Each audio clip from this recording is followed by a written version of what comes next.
everyone. Thank you for joining in on another Walton MBA Perspectives conversation. Today, I'm so excited. I have two amazing ladies from my own cohort here to talk about their backgrounds for today's topic. So today's topic is how different educational backgrounds are succeeding in the MBA program. So will you ladies start off by introducing yourselves and briefly explaining your educational background before you joined the Walton MBA program? Hello, everyone. My name is Santoshi Nandivada. I go by Tosh. My preferred pronouns are she and her. I come from a hard science background. I have a doctorate degree in experimental biophysics, nanoscience to be precise.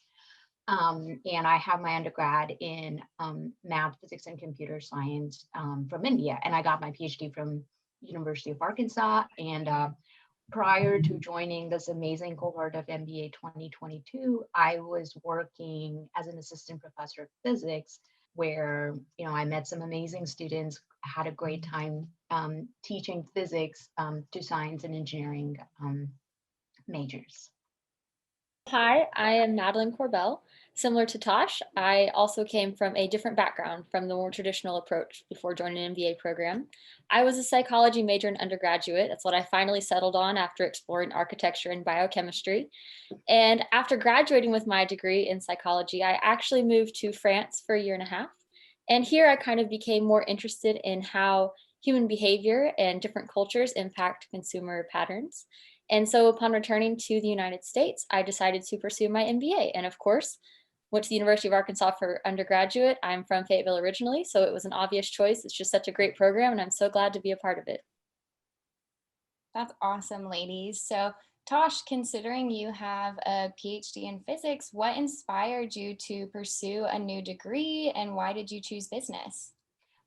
You can call it as something like growing up, Brie. I think I finally had a perspective where I realized that, hey, I can solve problems and I'm good at solving problems with people. So I should be in a field where I can find more dynamic problems. And that kind of led me to look for opportunities where I can enhance my problem solving skills, use my understanding of physics and implement in it.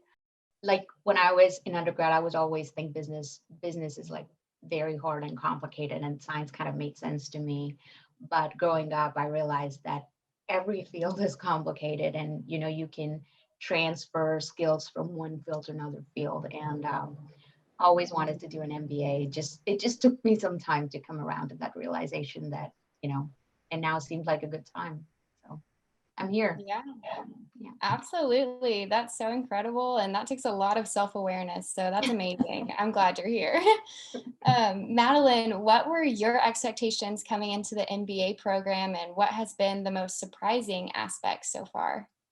So, like I said, while I was living abroad, I kind of started to notice how cultural differences can impact different consumer patterns. And so this kind of showed me how psychological principles, psychology theory, which is something that I'm very passionate about, kind of plays an impact in shopper behavior and consumer behavior. And so I became very interested in the world of business.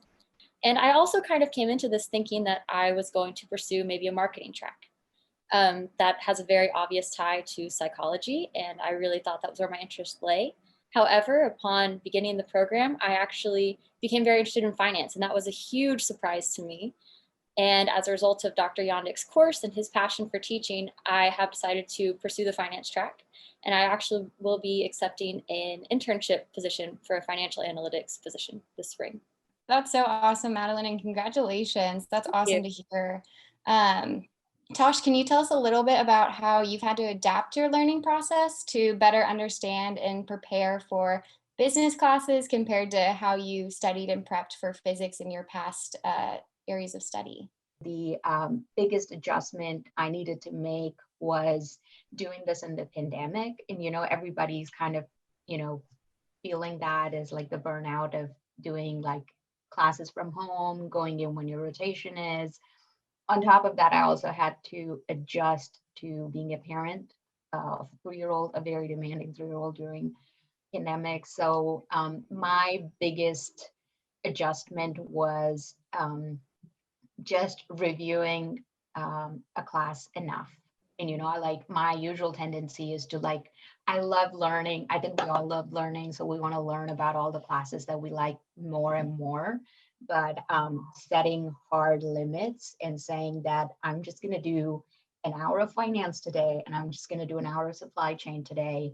And I'm not going to do 5 hours of finance like I would usually do before I was a student. If I liked something, I would really learn about it. So having those hardbound limits was something that I had to adjust to, and taking 4 classes in a semester is very hard. So, that's definitely very demanding.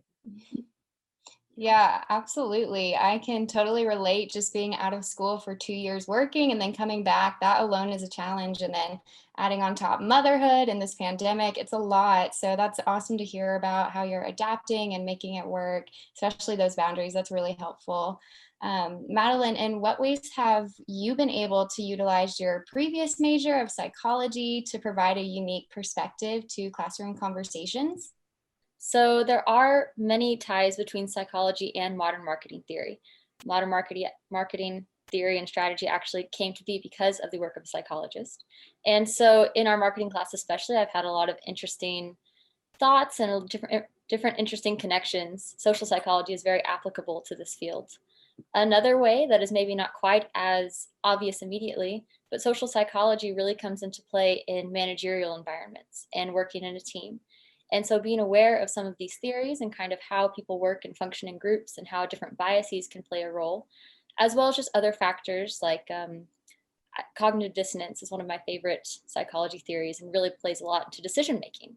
And so this is something that's very applicable to working within a team, working in any business or corporate environment. And so I think it's given me a lot of soft skills and a lot of background that I'm able to build upon now that I'm in more this environment. Yeah, that's awesome. That's such great insight. And I love to hear about it. I love what you add to classroom conversations anyway. So I'm so glad you answered that question. So to finish us off, can you both briefly describe a challenge you faced within this program? I know we've kind of touched on some already, but just coming from a different area of study, how have you overcome this? And Tosh, can you start us off with this question? Sure. So the biggest challenge that I had to face was just getting adjusted to a different field. So I jumped here from hard sciences. And another biggest challenge is just the familiarity with the field. And for that, talking to the cohort members has been a wonderful experience. Yeah, but what about you, Madeline?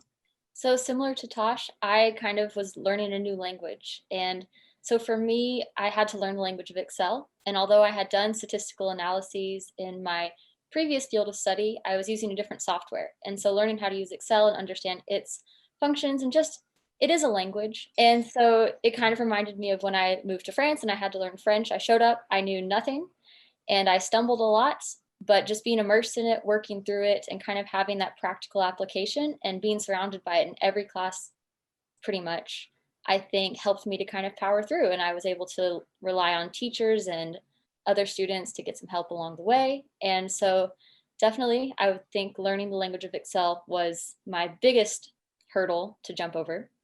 And I'm still in the process, but I'm learning. So I think I've seen some improvement.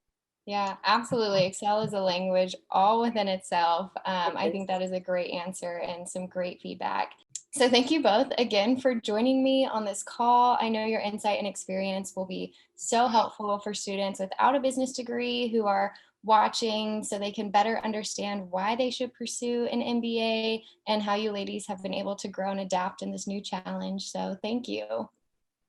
Thank you for having us. Yeah, I just want to thank the Walton College entirely for being so open, warm, and welcoming, and being so inclusive. And I think I was really afraid coming into the program that I might not fit in, because I'm a little older and, coming from a different background.